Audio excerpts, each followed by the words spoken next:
Okay, getting into one of our final projects, we are going to be using some color. We are going to be using a little bit of style from everything we've learned, and we'll be doing some overlapping. So you're just gonna need a piece of paper and your black pens, pencil, eraser, and a color of choice. Just one single color. We're gonna go with a very monochromatic look today, and we're going to use our color to enhance some features within our doodle project. So this is not going to be a card or something that you can give to somebody. This is for you to practice and have fun with, although you could definitely turn this into a coloring page, which we will be doing very soon in a future lesson. So the very first thing I want you to do is use your pencil, and we're going to sketch out the very first initial of our name. So my name is Erin with an E, so I'm going to use a capital print E sans serif. So the easiest way to sketch letters, and when you're doing block letters or any sort of letter doodle, is to just go with the shape of the letter. So I want to make this pretty big. I have my ruler right here just to give you an idea. So my E is going to stand about 4 inches tall. So what I'm going to do is I'm going to draw my actual E just the way I would write it, okay? So probably actually here and here. And now what I want to do is I want to use my pencil and I want to lightly trace around this. So now we're getting a little bit bigger, but I'm going to trace all the way around the outside edges, keeping the same distance on either side. And this will give it a nice, even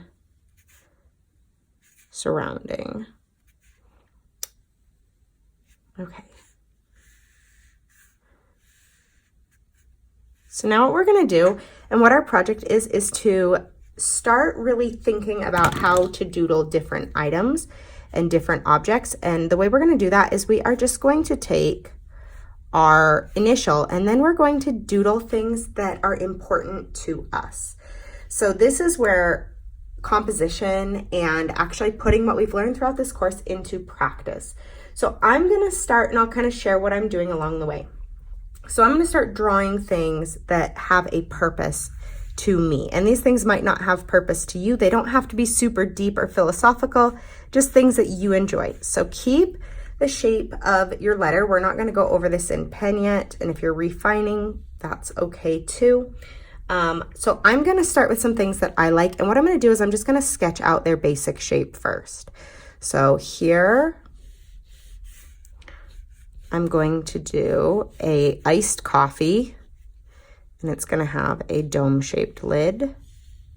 So you can see that I just did the rectangle, but I am going to expand this to actually refine this into a coffee shape. I just want to start with my basic shapes. And another thing that I did do beforehand is I did write out a list of things that were kind of important to me.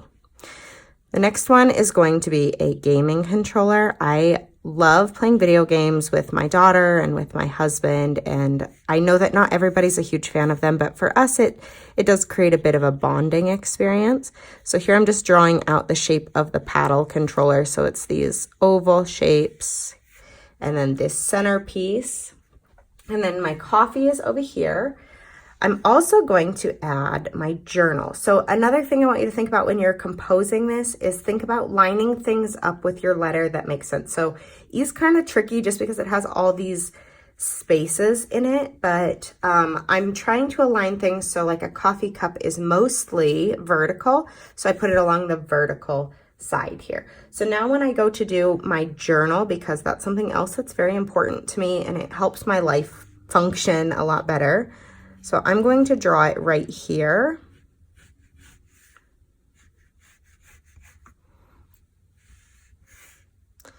And it's probably about that size. So right now, like I said, we're just sketching in the shapes. And then the other thing that is fairly important to me is definitely makeup. I love playing with makeup. It's something that I find very therapeutic. I think that's the right word. So I'm just going to sketch out the shapes for a tube of lipstick that will go right here. And then also I am a big time flower junkie. So I'm going to have some different flowers going on here. And I like to do these things that are kind of organic too, because you can use them in spaces that you might not be able to fit something else. The next thing that's very important to me is going to be music. So for this, I chose to do a boom box because it's easier to fit and shape in than, say, a iPhone or a pair of headphones or something like that. And then the next thing I'm going to put right here is I'm going to draw a little dog, because we have 2 dogs and they are my best friends. So I'm going to do my doggy here. And then I might have to add some more flower here. And then let's see what else I have on here. We're also going to do right along this bottom edge, maybe I'm going to have a pen coming out. And then we're going to add filler content towards the end. So here is where the rest of your composition is going to come into play. So I'm going to pick up my small point pen here, and I'm going to start drawing in these actual features. But I need to pay attention to overlap, so feel free to overlap your letter just a little, as long as the general idea of the letter is still there. You don't want to overlap it so much that you can't see it. So it's okay to overlap a little bit, but we don't want to take it too far. So I'm going to start with my coffee cup here. And then I'm going to make the lid. So I'm going to add this little rectangle right where my dome is. And then I'll add my dome. And then we need like a half circle and a straw. I'm going to put some lines on this because I crossed my line over. So it's a quick fix. And then it is an iced coffee, but I want to put that there. And then I'm going to draw the coffee that is inside as well in kind of a doodly way. So I'm creating a wavy line on the top to make it look more liquidy, and then lines that extend down the side. So there is that. Now we are going to move down, and I'm going to draw my flower. So I'm going to start with the center, and my whole goal here is to keep it in this circle so that my petals will touch right there.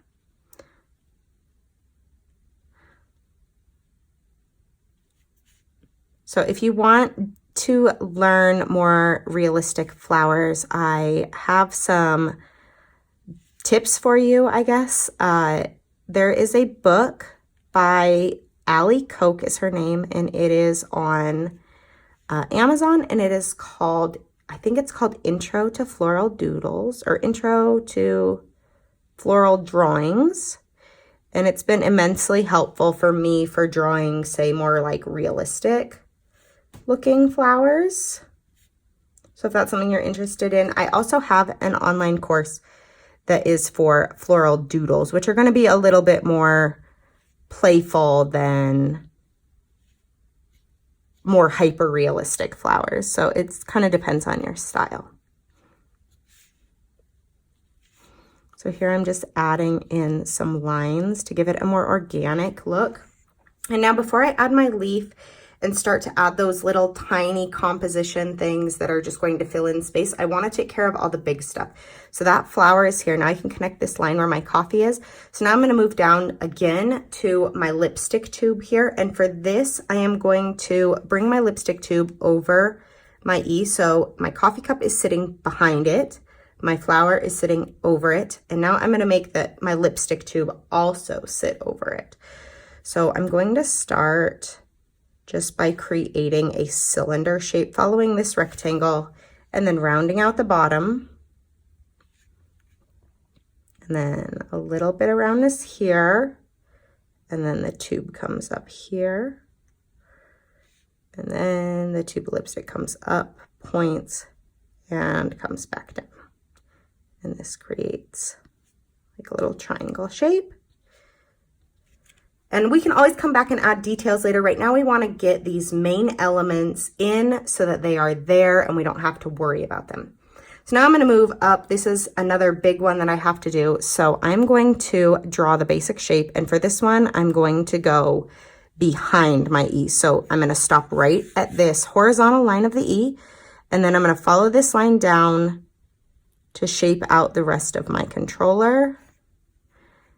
And then I'm going to kind of work in pieces here. Remember that you can draw everything in pencil beforehand. You do not have to be trying to figure out how to shape things as you go. You could definitely do your pencil stuff first and then add all your details with your pencil before going in and inking.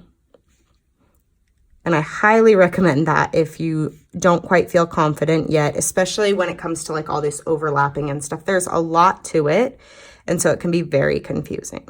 So now here we're going to put our directional pad, which has these like blocky arrows.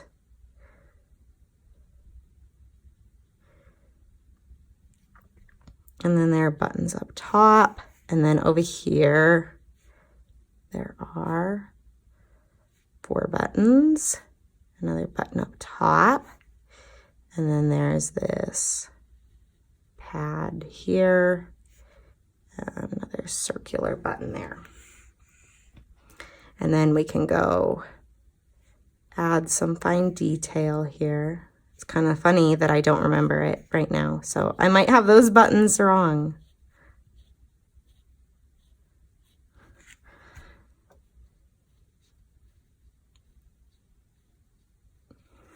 Okay, so we have that. So now we are going to move down to my dog here. So we're going to start to shape our dog. And I'm definitely going with like a doodly dog, not something that's really hyper realistic here. So I'm going to make his little ears.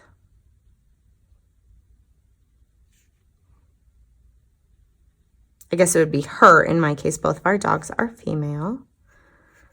And then I want to start to kind of pay attention to where I'm going down. So I have my boom box here, and this is going to be my journal. So I do need to pay attention to what I'm doing. So I think I'm going to make my dog go in front. So I'm going to round out his body and then give him some little hind legs, which are just these little like U shapes that are then interned. And then he has his front paws.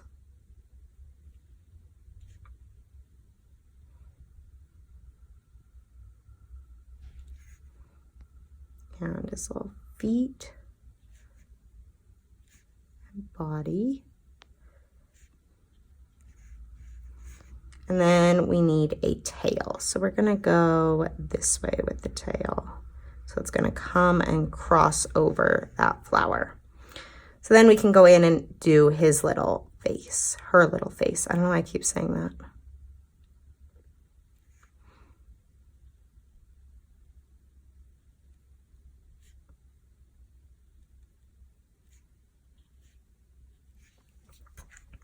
Okay, so there's our dog. And now I'm going to move down to, I'm going to move to the journal next. I want it to be sitting in front of everything, I think. I'm going to put it in front of the E because I have some stuff that's behind. Actually, no, I'm going to put it behind because I have things here that are in front. So I don't want to be taking up too much space over the E here at the bottom. So the first thing I'm going to do is I'm going to draw the center of my notebook. So we're just going to draw a line that comes straight down. I'm going to double it up. And now I'm going to round out these pages. So I'm going to come from the top here and round to the side and round to this side and try to make them even. And then come straight down parallel. So I got to kind of find where my E is because I did reshape it. So then this one will come down. And then we're going to create parallel lines to these top ones. And remember, you do not have to be doing the same thing as me. It might be easier if you want to try right now to just be following along exactly with what I'm doing, even though these things might not be what are meaningful in your life, just to kind of get the feel for how this works, but you definitely don't have to. So now I'm just going to start to put these dots. So many of you may know that I do bullet journaling, and they usually use a dot grid notebook. And I kind of want to showcase that here without getting too overly complicated. So instead of drawing lines or squiggles that might represent words, I'm going to create these dots to kind of give it more of that idea that it's a dotted journal. So there's my notebook. So now we are going to move on to this boom box that is back here. And for the most part, I'm going to just keep it the shape that I initially sketched out. So I'm going to just go with this square shape, and I'm just paying attention to my composition. So I know that it's behind my notebook, it's also behind my dog, and it's behind my E. So there isn't a whole lot of this one that's showing, and while that may seem like it makes it easier, it can actually make it quite a bit harder, just because you have to kind of figure out, you're not drawing a whole item, you're drawing bits and pieces. So I'm going to start with some circular speakers, well, ovals. So this one needs to be equally as big, and come down, and I'm going to add a second outline around that where it would be, remembering to stop at this corner of my E. So I outlined that one. I'm going to outline this one. And now I'm going to create some diagonal lines. Again, being very cautious of where that E starts and stops.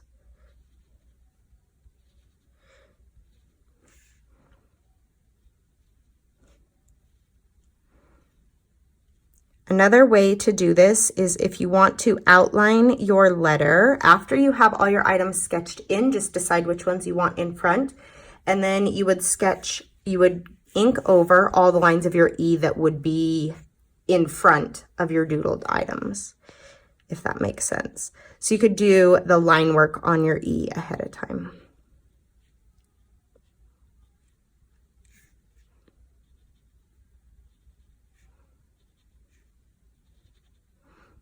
All right, once I am done with this, we are going to pause the video and take a break because we are already pushing 20 minutes, and I like to keep these videos short. So there will be a part 2 to this that you can watch immediately after if you have time, or later if you don't have time. So I'm just adding some final details here to give it more of a boombox vibe. Okay, so there's the boombox. We are going to take a quick break, or however long of a break you need, and then you can come back to part 2 and we will finish this up.